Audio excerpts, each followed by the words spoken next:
हर हर महादेव आप सभी को। अगर भक्त का प्रेम सच्चा है तो भगवान उसके लिए नंगे पांव दौड़ाते हैं। वहीं जब बात कन्हैया की होती है तो वह अपने भक्तों के लिए न जाने कितने रूप धरते हैं और कितने ही अनगिनत लीलाएं कर चुके हैं, जिनका प्रमाण हमारे धार्मिक ग्रंथों में मिलता है। ऐसी ही एक रोचक कथा है जब कन्हैया ने अपने भक्त के लिए एक अनोखा काम किया। तो आइए जानते हैं इस बारे में विस्तार से।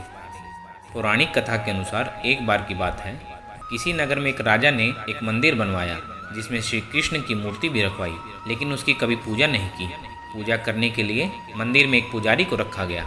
पुजारी नियमित रूप से कन्हैया जी को नहलाता और बड़े ही श्रद्धा भाव से उनकी पूजा अर्चना करता। राजा भी रोज कन्हैया के लिए एक फूलों की माला भेज देता था और जब वह दर्शन करने आता तो पुजारी उस माला को उतारकर राजा को पहना देता। ऐसा करते करते पुजारी की उम्र बीत चुकी थी। एक दिन किसी वजह से राजा नहीं आ सका तो उसने एक सेवक के हाथ मंदिर में माला पहुंचा दी और कहलवा दिया कि आज मंदिर में वह नहीं आएंगे, इसलिए पुजारी उनका इंतजार ना करें। इतना कहकर सेवक चला गया।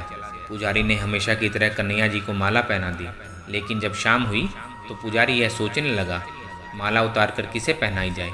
उसने सोचा क्यों न माला आज मैं ही पहन लूँ, वैसे भी मेरी उम्र हो चली है, जीवन का क्या पता कब खत्म हो जाए। इतना सोचकर पुजारी ने माला उतारकर अपने गले में डाल ली, लेकिन इतने में ही सेवक आ गया। उसने बताया कि राजा की सवारी मंदिर में पहुंचने वाली है। राजा की सवारी आने की बात जब पुजारी ने सुनी तो वह डर गया।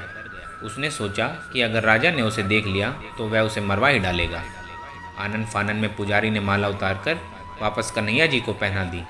जैसे ही राजा अंदर आया तो हमेशा की तरह पुजारी ने माला कन्हैया के गले से उतारकर राजा को पहना दी। लेकिन माला में लगा सफ़ेद बाल देखकर राजा समझ गए कि पुजारी ने यह माला स्वयं पहनी थी। बस फिर क्या था, राजा क्रोधित हो उठे और उन्होंने गुस्से में पुजारी से पूछा कि माला पर सफ़ेद बाल कहाँ से आया। तब राजा की बात सुनकर पुजारी डर गया और बोल पड़ा, ये तो कन्हैया जी का है। अब तो राजा और भी क्रोधित हो गए, क्योंकि कान्हा तो भगवान है और उनके बाल सफ़ेद कैसे हो सकते हैं। इसलिए राजा ने फरमान सुना डाला कि कल श्रृंगार के समय राजा खुद आएंगे और देखेंगे कि सच में कान्हा जी के बाल सफ़ेद हैं या पुजारी झूठ बोल रहा है। उन्होंने कहा कि अगर पुजारी ने झूठ बोला होगा तो उसे फांसी दे दी जाएगी। राजा का फरमान सुनकर पुजारी का बुरा हाल हो गया। उसने सोचा अब वह क्या करे, कहाँ जाए, अब तो उसका मरना तय है। तब रोते रोते वह भगवान की शरण में पहुँचा। उसने कहा कि हे केशव, मुझसे झूठ बोलने का अपराध तो हुआ है, लेकिन हो सके तो मुझे क्षमा कर देना और राजा से रक्षा करें। पुजारी ने कहा कि हे माधव, आपकी सेवा करते करते मैं वृद्ध हो चुका हूँ, अब आप मुझे माफ़ कर दीजिए, ऐसी गलती दोबारा नहीं होगी। यही कहते कहते पुजारी की न जाने कब आँख लग गई और उसकी आँख जब खुली तो सुबह हो चुकी थी। उधर सुबह होते ही राजा भी आ गया और कहने लगा, आज कान्हा जी का श्रृंगार वह खुद करेगा। ऐसा कहकर जैसे ही राजा ने कान्हा जी का मुकुट उतारा तो देखा कि श्री कृष्ण के तो सारे बाल सफ़ेद थे, लेकिन राजा को फिर भी यकीन नहीं हुआ।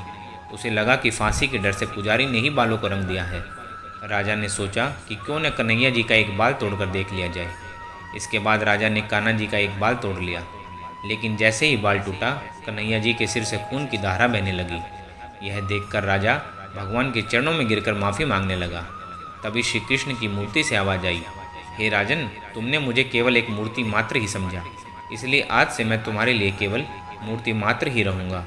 लेकिन पुजारी ने सच्चे मन और पूरी श्रद्धा से मेरी भक्ति की है, इसलिए उसकी अनन्य भक्ति को देखकर मुझे अपने बाल सफ़ेद करने पड़े। कन्हैया जी ने कहा कि भक्ति में कभी संशय नहीं रखना चाहिए और सच्चे भक्त की लाज तो मैं कभी जाने ही नहीं देता। हर हर महादेव दोस्तों, यह थी कान्हा जी के एक सच्चे भक्त की कथा।